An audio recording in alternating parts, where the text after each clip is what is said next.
The iPhone X is probably Apple's most risky device to date. With a huge change in design and a massive bump in price, there's a myriad of reasons why it might make you think twice about picking one up. But to me, there's three main reasons that shout out as to why you might think about it or not. One is the price. Do you really want to spend this much money on a mobile phone? Two is iOS really the right operating system for you? And three is, can you get along with Face ID? If you can, the iPhone X may well be the best phone you've ever owned, but with all the devices released since then and new iPhones brimming on the horizon, is it still worth getting at this point in 2018? It's obvious to say, but this is Apple's biggest departure from the iconic design since the iPhone was announced. Goodbye home button, goodbye square screen, goodbye head and chin, and hello notch. Apple know how to build a premium phone though, and the X is no different. Stainless steel surrounds a precious all-glass design, which lends to the impression this is a single object, not a phone made up of parts. It's certainly the closest to Johnny Ive's vision for the iPhone, a physical object that disappears into the experience. Despite that amazing build quality, if there's one thing an all-glass design brings, is a sense of fragility. The iPhone X is one of the first phones I actually own a case for, and I'll admit I don't use it all the time, but I'm pretty certain if I drop this thing, it's going to be an expensive smash. It felt long overdue, but this is the first iPhone to have a 2K OLED display, and yes, it looks great. Colours are bright and punchy without being oversaturated, and blacks have that inky depth. But it does have a notch, which kind of feels like old news now.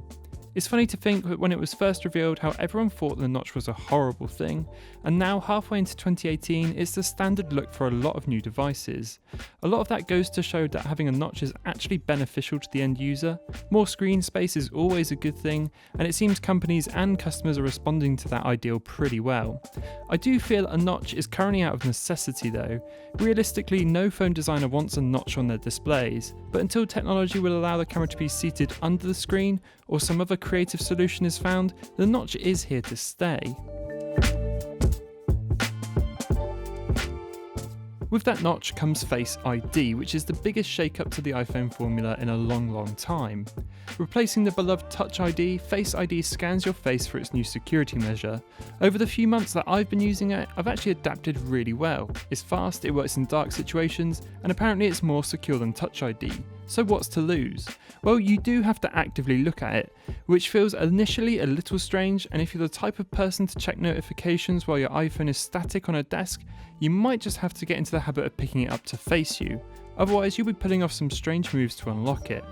It's important to remember this is the first generation of Face ID, and I have no doubt it would get substantially better over time, just like Touch ID did.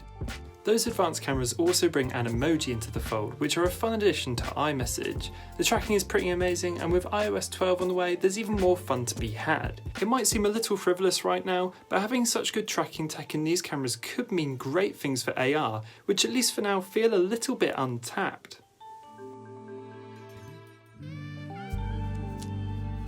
iOS is still iOS, so if you like how an iPhone works, then you aren't going to find anything to complain about here. Despite some bugs, iOS is the best it's ever been, and there's some really nice upcoming features with iOS 12 on the horizon. If you're coming from Android and haven't used an iPhone before though, well, you might have a harder time adjusting. Apple's products and software can often feel like a walled garden, so don't expect the same level of customizations you can get from an Android-based phone. The bigger software story here is gesture control, which I've got to admit Apple has nailed. Adapting to the new controls is surprisingly intuitive and easy. The series of navigational swipes feels very natural and obvious. Looking back, it's actually hard to think we didn't have them before. For context, I came to the iPhone from a Galaxy S8 and had no headaches at all. Apple really know how a full-screen phone should act, and they pull it off with an impressive sense of speed and fluidity. It wouldn't be fair to not mention the speed of the iPhone X either.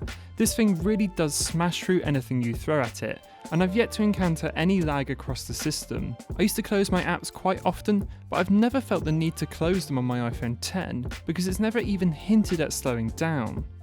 Siri is here too, and it feels decisively lacking nowadays, especially when you compare it to Google Assistant or Amazon Alexa. It's interesting to think that Apple pioneered the smart assistant with Siri to see how far behind it has actually fallen. That's not to say Siri is dumb, of course. There's more functionality now more than ever, and there's some interesting shortcuts coming up for iOS 12, but Apple still has a ways to go when it comes to catching up. iPhones always have a good camera, and the 10 keeps that theme going. I think Apple does the best job in the industry of keeping photos looking realistic and natural, and in my experience they generally edit better too. I'll let the rest of these images do the talking for me.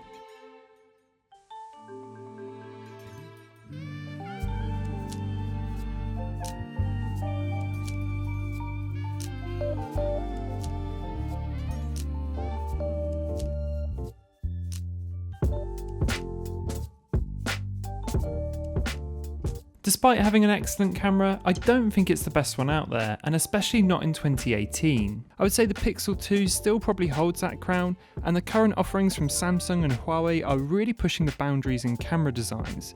Regardless of that, the iPhone X's camera is a great all-rounder, and you'll be really hard pushed to be disappointed with it.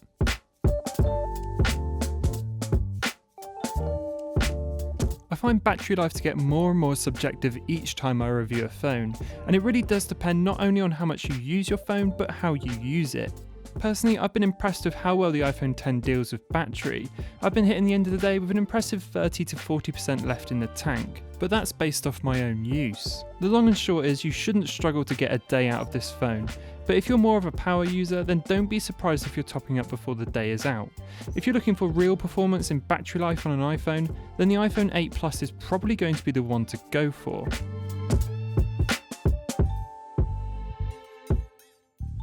Lastly, there's the Apple ecosystem to consider. In many ways, the iPhone is a gateway drug to Apple's ecosystem.